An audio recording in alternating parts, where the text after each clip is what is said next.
안녕하십니까. 구형식의 취재 수첩입니다.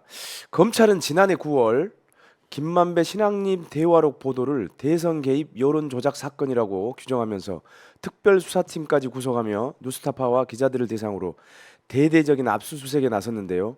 당시 자택까지 압수수색을 당한 뉴스타파 기자 중 한 명이 봉지욱 기자입니다. 대장동 일타 기자인 봉 기자가 지난 3월 28일 검찰에 소환돼 조사받았는데요. 수사를 시작한 지 딱 6개월 만입니다. 오늘 그 봉 기자를 모시고 검찰 조사 이야기를 한번 들어보도록 하겠습니다. 어서 오십시오. 네, 안녕하세요. 오랜만입니다. 진작 모셨어야 되는데 총선 때문에 네. 한 2주 정도를 뛴 것 같아요. 원래 진작 했어야 되는데 네. 2주 전에. 네. 그 검찰 소환 얘기를 이제 오늘 주로 얘기를 할 텐데 그 얘기 하기 전에 오늘 이제 오전에 속보 하나가 떴어요. 검찰발로. 네. 이게 뭐냐면은 검찰이 대장동 사업자 김만배 씨와의 돈 거래를 한 전 언론사 간부 3명을 압수수색했다라고 하는 이제 내용인데요. 이게 대상이 한겨레, 중앙일보, 한국일보 간부를 지낸 이제 전직 네. 언론인들이고요. 이게 사실 다 나왔던 내용입니다. 이미 봉 기자가 16개월 전에 그러니까 정확하게는 이제 2022년 12월 29일인가요? 네. 아무튼 그때 썼던 기사로 촉발된 건데 그리고 나서 이제 2023년도 1월에 검찰이 수사를 한 거죠. 근데 이게 왜 갑자기 지금 이렇게 뒤늦게 하는 거예요? 이게? 그러니까 모든 현상이 있으면 현상에 대한 그 숨은 원인이 있잖아요. 네. 그 이유가 있을 겁니다. 근데 제 생각에는 제가 이 김만배 기자와 돈을 억대 돈을 거래한 기자들이 있고 또 김만배가 그에 대해서 언급하는 내용 네. 그리고 이에 대해서 검찰이 수사한 내용을 2022년 12월 29일에 썼어요. 그렇죠. 그리고 정영학 녹취록에도 김만배가 이와 관련해서 발언한 내용이 나옵니다.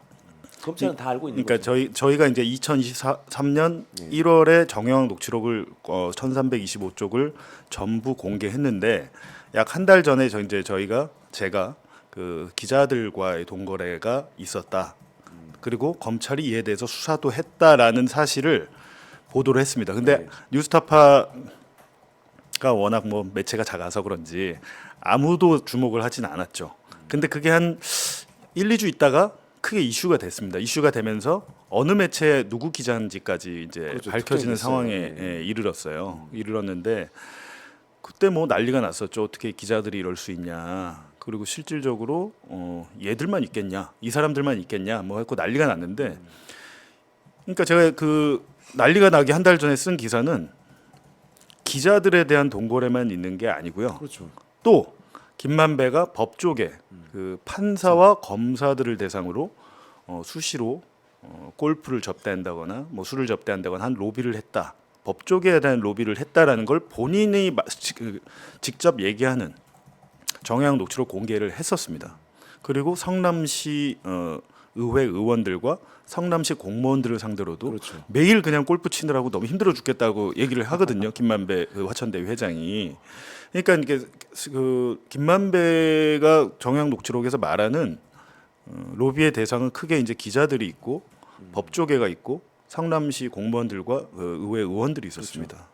이렇게 있었는데 정작 그때 당시에 작년 1월에 논란이 된 것은 기자들에 대한 것이었거든요. 근데 이 기자들은 굉장히 이제 저보다도 연차가 많은 저보다 연차가 많은 선배 기자들인데 이분들의 특징은 김만배 기자와 그 서울중앙지검 그 법조계 법조 출입 기자로서 인연을 맺었던 분들이고 나름대로 법조 기자계에서 유명한 분들입니다. 그렇죠. 유명한 분들인데 이분들이 뭐 단순히 뭐 몇 천만 원이 아니라 적게는 1억 원, 그리고 많게는 9억 원이에요. 9억 원까지 뭐 자기들은 이제 빌려줬다, 뭐 돈을 빌린 거다 이렇게 주장을 하지만 부적절한 거래인 건 사실이거든요. 근데 이제 제가 오늘 드리고 싶은 말씀은 그렇다면 검찰이 기자들과 억대 동거래를 언제 알았냐는 거잖아요. 그렇죠. 근데 제가 오늘 여기서 이 자리에서 오늘 하나 처음 말씀드리는 거는 검찰이 대장동 사건을 수사하다가 김만배 돈 일부가 기자들한테 갔구나, 어느 매체 누구구나 라고 파악을 한 것은 대선 때 선거 당시에 2021년 11월입니다. 2021년 11월에 검찰이 작성한 수사 보고서를 보면 김만배 천화동 1호와 화천대유 계좌에서 현금 수표로 이렇게 인출해서 누구한테 주거나 예를 들면 이제 검찰 같은 경우는 수표는 다 일련 번호가 있잖아요. 그렇죠. 네. 그 일련 번호 100만 원 이상의 수표 모든 수표에 대한 계좌 추적 그 수표에 대한 추적을 했습니다. 그리고 별도로 그 계좌에서 이체가 된 것들도 받은 사람이 누군지까지 계좌 압수수색을 통해서 다 확인을 했어요. 작년 1월에 논란이 됐던 사건이 사실은 2021년 그보다 훨씬 전에 2021년 11월에 검찰은 다 파악을 해놓고 있었던 거죠. 그렇죠. 그러다가 이제 아무 말을 하고 있지 않다가 오로지 검찰의 수사는 이재명 그때 당시 후보 이재명 후보에 대한 비위 혐의, 대장동 사건 연루 혐의, 428억 천화동 1호 지분 절반의 그분이 이재명이냐 아니냐 이 수사만 하다 보니 50억 클럽이랄지 아니면 기자들과의 동거래 그리고 그 법조계와의 동거래. 근데 여기서 중요한 것은 검사들에 대한 얘기가 나옵니다. 김만배가 수시로 검사들 만나서 골프도 치고 골프 나갈 때마다 수백만 원의 수표를 가지고 나가서 골프를 쳐서 일부러 이게 잃어주는 거잖아요. 내기 골프를 한다고 하면서 돈을 일부러 잃어주는 방법으로 로비를 한다고 말을 수시로 했다. 자주 들었다는 그 남욱 변호사의 진술까지 있었습니다. 그러니까 계좌 추적이나 수표 추적과 별개로 이것과 관련된 그 대장동 사건 피의자들의 진술이 있었던 것이죠. 근데 그걸 가만히 놔두다가 작년 1월에 어찌됐든 저희가 기사를 쓰면서 녹취록이 또 공개가 되니까 검찰 입장에서 녹취록을 공개했는데 수사를 안 하면 좀 그렇잖아요. 그래서 아마 수사에 착수했는데 안 그래도 제가 몇 달 전에 법조 출입 기자 아는 기자한테 물어봤어요. 네. 이 사건 어떻게 되는지 좀 알아봐라. 작년 1월에 이거 그렇게 난리가 났었는데 이거 기소를 했는지 어쨌는지 왜 이거에 대해서는 이런 방법 안 물어보냐? 왜냐면 매주 목요일에 고영곤 4차장 검사가 기자들 불러다가 티타임을 하잖아요. 네. 근데 그럴 때 좀 물어봐라. 그러려고 그런 티타임 하는 거 아니냐? 그런데 이런 질문을 안 한 거죠, 기자들. 그랬다가 뜬금없이 오늘 이 기자 3명에 대한 압수수색을 했다라는 건 저는 딱 느낌이 그냥 이거 제 생각 네. 의견입니다만 기본적으로 지금 오늘 그 압수수색한 주체는 중앙지검 반부패 수사 1부예요. 반부패 수사 1부가 지금 저를 비롯해서 그렇죠. 대선 개입 여론조작 사건 특별수사팀을 강배신 그 반부패 수사 1부장을 중심으로 수사를 지금 6개월 넘게 해오고 있는 거거든요. 있는 건데 여기서 지금 뜬금없이 어떻게 보면 이건 별건이잖아요. 사건의 본류는 아닙니다. 여론조작 대선 개입이랑 아무 관련이 없는 것인데 저는 이제 3월달에 또 조사를 받아봤잖아요. 받을 때 느낌도 그렇고 잘 안 되는구나 수사가. 그렇죠. 예, 수사가 잘 안 되다 보면 그 특수부 여태까지 검사들이 한 행태를 보면 막 쑤시는 거죠 벌집을. 그러니까 잘 안 되잖아요. 본류의 사건이 잘 안 될 경우 별건으로 가는 경향이 있잖아요. 여태까지 계속 그런 것들은 검찰의 역사에서 보여줬던 주요 테크닉 중에 하나죠. 그런 것인데 눈을 돌리는구나. 구체적으로 중앙일보, 한국일보, 더구나 여기 또 한겨레 신문 부국장까지 있단 말이에요. 이렇게 되면 검찰이 지금 하려고 하는 것은 본류 사건, 자기들이 벌여놨던 대선 개입 여론조작 사건이 잘 안 되는 가운데 다른 걸 터뜨려서 시민들의 관심을 좀 돌리려고 하는구나. 라는 것이죠. 만약에 검찰이 정말 정의를 실현하기 위해서 하려고 했다면 그 녹취록에 나온 아니면 남욱이 진술한 그 검사들에 대해서 어떤 검사냐고 얘기하냐면 남욱 변호사가 2021년 11월 검찰 진술 그 피의자 신문 조서를 보면 윤석열 검사와 친한 검사들이라고 그래요. 윤석열과 친한 검사들을 무지하게 접대를 다 해놔서 이 사건 수사 못 한다고 김만배가 호언장담을 했다는 식으로 이제 진술을 하고 있어요. 그럼 현직에 있는 검사, 지금의 윤석열 검찰을 구성하고 있는 주요 간부들이 포함될 수도 있겠네요. 그리고 이제 그러면 저는 이제 기본적으로 이제 2021년 검찰의 수사 기록과 윤석열 정권 검찰 수사 기록을 다 봤는데 특정되는 그 업소들이 있습니다. 그러면 그러니까 제가 직접 수사를 하지 않아도 저한테 수사하라고 하면 어떻게 할지 좀 떠오르는데 김만배가 그 주로 접대를 했던 강남의 역삼동에 룸사롱이 있어요. 룸사롱이 있고 김만배의 아지트와 같은 무슨 이렇게 카페 같은 곳이 하나 있었습니다. 밥도 먹고 차도 먹고 하는 카페가 있었고 룸사롱이 있었고 이 두 곳 곳에 대한 예를 들면 그 두 곳의 소위 말하는 그 업소의 마담도 조사를 받았습니다. 그 업소의 마담 문자 내역을 뭐라고 나오냐면 오늘 MBC 뭐 누구 기자랑 뭐 누구랑 왔다 가셨습니다. 이거는 그 정영학 회계사가 받은 문자에 있더라고요. 네. 예를 들면 그 지금 그 판사 같은 경우도 모 판사가 지목이 됐었어요. 예. 모 판사가 지목이 돼서 김만배가 가는 그 자주 가는 그 룸사롱 유흥주점에서 접대를 받은 걸로 어느 정도 확인이 되는 대목이 나오거든요. 근데 이제 검사와 판사에 대해서는 더 들어가지 않는 거죠. 그러니까 이게 사실은 그 어떻게 보면은 김만배 신앙님 녹취록 사건도 이게 이제 동거래 얘기를 하지 않습니까? 그 데이터베이스에 대한 그 여러 가지 그 인맥에 대한 데이터베이스를 주고받았다는 게 이제 신앙님 전 전문위원의 얘기인데 이 건도 그러면은 그 김만배하고 동거래를 한 언론인들을 수사하는 과정에서 이게 파기됐을 가능성이 있겠네요. 그러니까 1차 수사 기록 그 대선 당시에 문재인 정권 검찰의 수사 기록에는 아까 말씀드린 이 세계 매체의 기자들이 나와요. 한겨레 신문에 누구 뭐 누구 해갖고 실제로 돈이 간 것까지 계좌 추적을 해서 밝혀놓은 게 있는데 거기에는 그 신앙림 전 그 언론노조 위원장 뉴스타파 전 전문위원과의 동거래는 없습니다. 수사 보고서에. 만약에 그때 그게 파악이 됐다면 그게 이제 수사 보고서에 당연히 있었겠죠. 그렇죠. 근데 제가 보니까 2021년 11월 수사 보고서에는 신앙림과의 동거래는 없었는데, 그러니까 제가 추정하기로는 이듬해인 2022년 12월에 제가 기사를 쓰고 2023년 1월에 이게 다른 언론에서 또 막 계속 보도를 하면서 일이 커졌잖아요.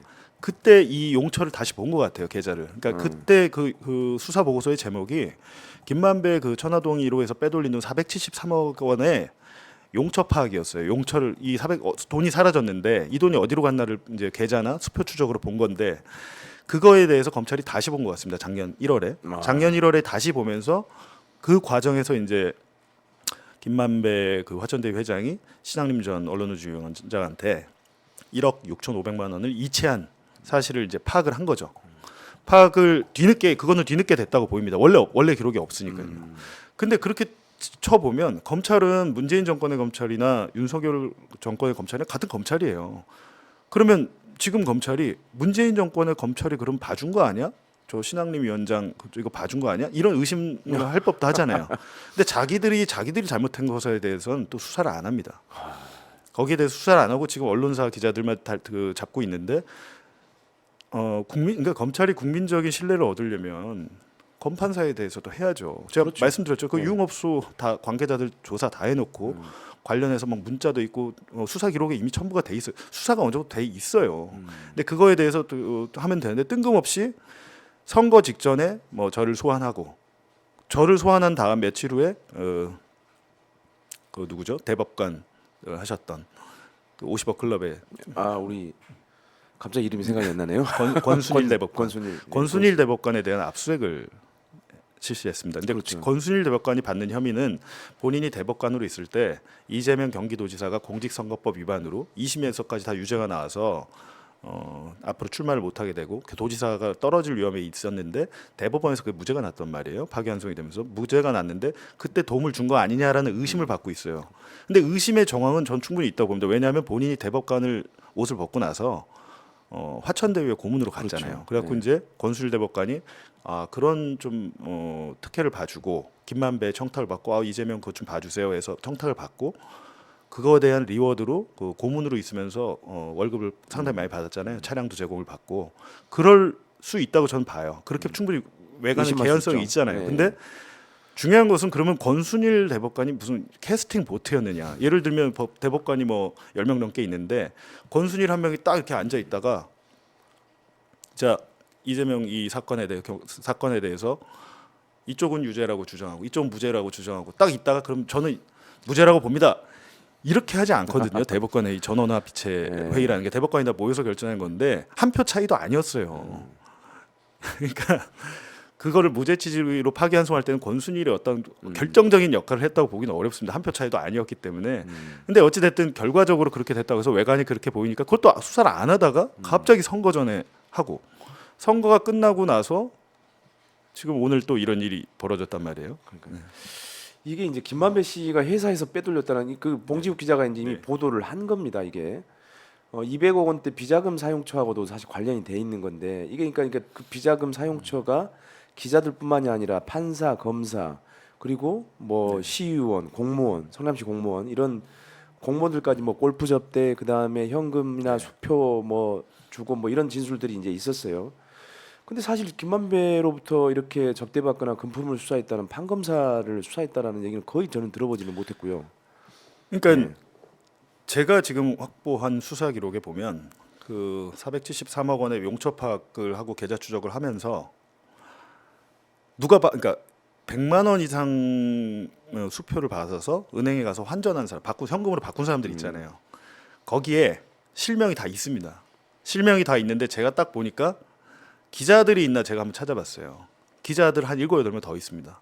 수표를 받은 기자들. 그러니까 그때 당시 기자들은 거의 그냥 제 법조기 그때 김만배 기자와 같이 함께 법조팀 기자단에 있었던 분들 얘기를 들어보면 그냥 만배 형은 그냥 이 형이 주는 거는 100만 원짜리 수표가 단위였나 봐요. 그 추석 최소 단위가. 돈을 준 이렇게 수표를 줄 때 보면 야 추석인데 저 뭐 고향에 뭐 떡값이나 해라 이러면서 할 정도로 그랬는데 거기에 이제 1,000만 원 단위의 수표도 있고 한데 그 실명이 다 있어요. 그러니까 이 중에 기자도 있고 그럴 거 아닙니까? 이유가 있으니까 수표를 줬을 거 아니에요. 기자도 있고 공무원도 있겠죠.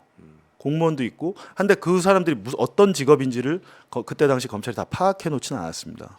누가 받았는지는 알고 있는 거죠. 근데 노력을 하면 검찰은 강제 수사해서 알 수 있잖아요.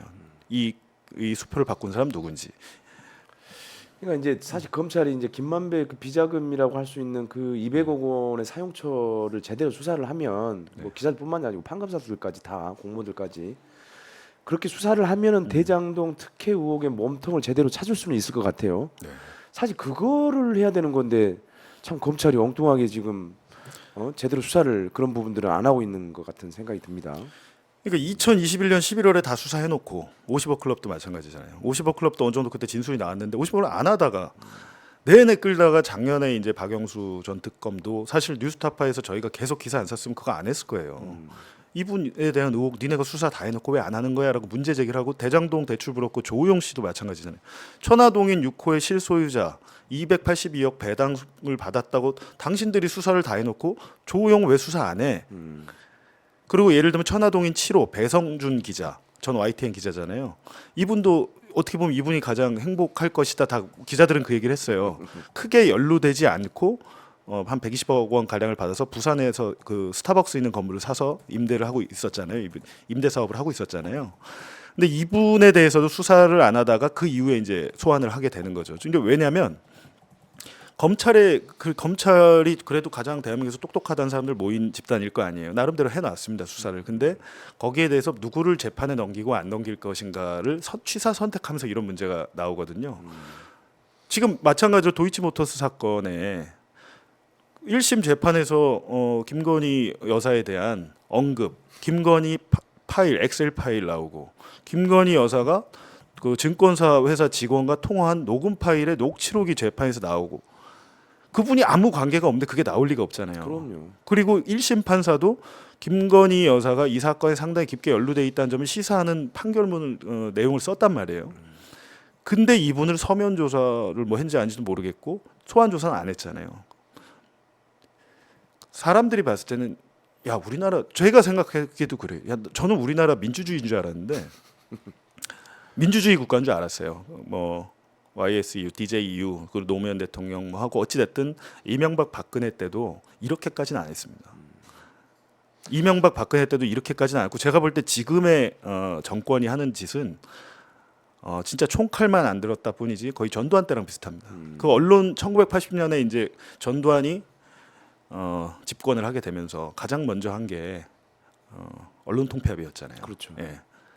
언론 통폐합을 하면서 기자들 정권 비판한 기자들 다 잘라내고 그 기자들 다른 데 취업 못하게 하려고 보안사 그때 직원들 기무사 직원들이 다 붙어가지고 일거수일투족을 감시하고 결국에 그래가지고 지금 저희 뉴스타파 충무로 사옥 오시면 1층에 동아투이 사무실이 있습니다. 네. 1974년, 75년에 해직되신 동아일보, 조선일보 기자 선배들이 이제는 구순이 다 가까이 되셨는데도 이분들 그때 당시에 박정희 때 그렇게 탄압받고 80년대 전두환 때 또 탄압받고 취업도 못하게 막 괴롭히고 지금까지도 그 복직도 안 되는 상황에서 이렇게 이런 일이 있었는데 저는 그게 역사인 줄 알았어요. 그래갖고 그 선배님들 보면 되게 존경스럽기도 하지만 고생 많이 하셨겠다 들었는데 그 선배님들의 사무실이 뉴스타파 1층에 있는데 작년 9월 14일에 검찰이 저희 뉴스타파를 압수수색을 한 거죠. 하면서 어떻게 보면 군사 정권 때 있었던 일이 다시 재현되고 있어요. 그러니까 이 선배님들께서 뭐 이부영 도마토 위원장 뭐 선배님이나 여러 선배님들께서 저희를 보면 굉장히 걱정을 많이 하시는 거죠. 뭐 꼭 저희 걱정보다도 나라가 어떻게 되려고 이러냐. 우리는 우리가 고생해서 우리 때 끝난 줄 알았는데 야 어떻게 이런 일이 다시 벌어지냐 이런 말씀들을 하십니다.